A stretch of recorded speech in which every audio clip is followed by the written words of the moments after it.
Hi everyone. Okay, it's Thanksgiving Eve, and I just made a trip to the Publix grocery store to get a couple of gallons of sweet tea and bring back here for our office a little wing ding. Alright, few observations from the trip to Publix. Okay, and these tips are mostly for the ladies here because there wasn't a lot of dudes out there shopping. Okay, now, ladies, when you're out there shopping at Publix and you're taking your kid to Publix with you, one, it might be best to leave a kid at home. Two, if you do have your kid with you at Publix, don't put your kid in one of these 10-foot long shopping cart things. Looks like a car, race car, looks like a train. Got everybody else is just kicking your kid in the head or trying their best to, step over your kid or something. It's not a good thing. Not a good thing for your kid, not a good thing for me. I feel bad for about 10 minutes if I step on somebody's kid's head. I mean, that's not good. So, and you'd probably be mad. Husband won't whoop my tail or something for stepping on a kid's head. Well, the best way to avoid that is to not put your kid in one of them 10-foot long shopping carts that looks like a train. Okay. Two, women, you're going down the aisle, and I'm going down the aisle, and I'm behind a lady going along, and the lady just stops in the middle of the aisle, and she got a list about 10,000 items long, and she's like, People, the store's the same as it was last week. The day's different, but it's Thanksgiving, everything, but the bologna is in the same spot. Bread's in the same spot. These are probably the same people that go to McDonald's and look up at the menu.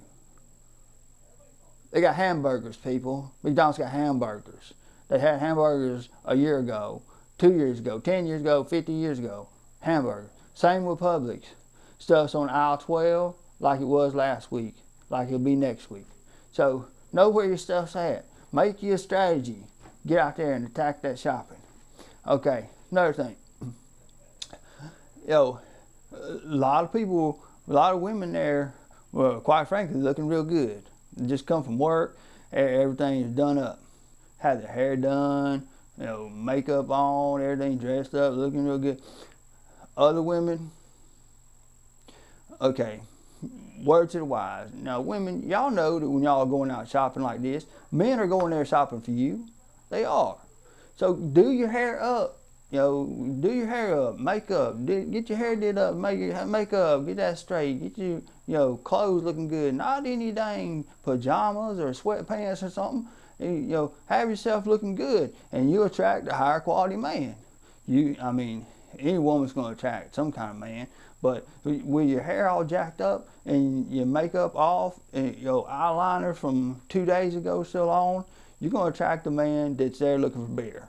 That's what you're going to find. Man's looking for beer and you. Not good. Next thing. If you're one of the 5 people in America that is still writing checks, have your ID ready. Have that checkbook ready at the cash register.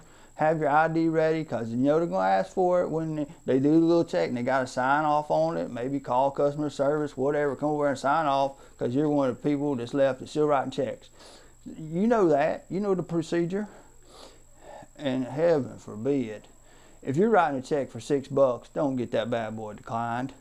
There is nothing more embarrassing for you and me if I'm behind you in line and that Vericheck, Acura check, whatever it is, comes back and turns you down for a $6 check at the Publix grocery store. That is bad, bad. Okay, and lastly, have some courtesy in the parking lot. That's a good thing.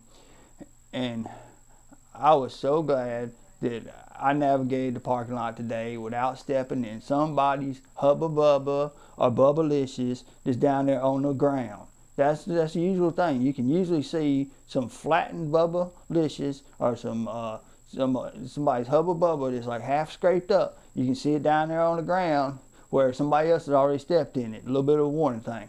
So that's cool. But, you can deal with the lines. The lines weren't too bad today. My only complaint today is that I was in line. I was there to get 2 gallons of sweet tea. Like I said, bring back my little function here, a little wing ding.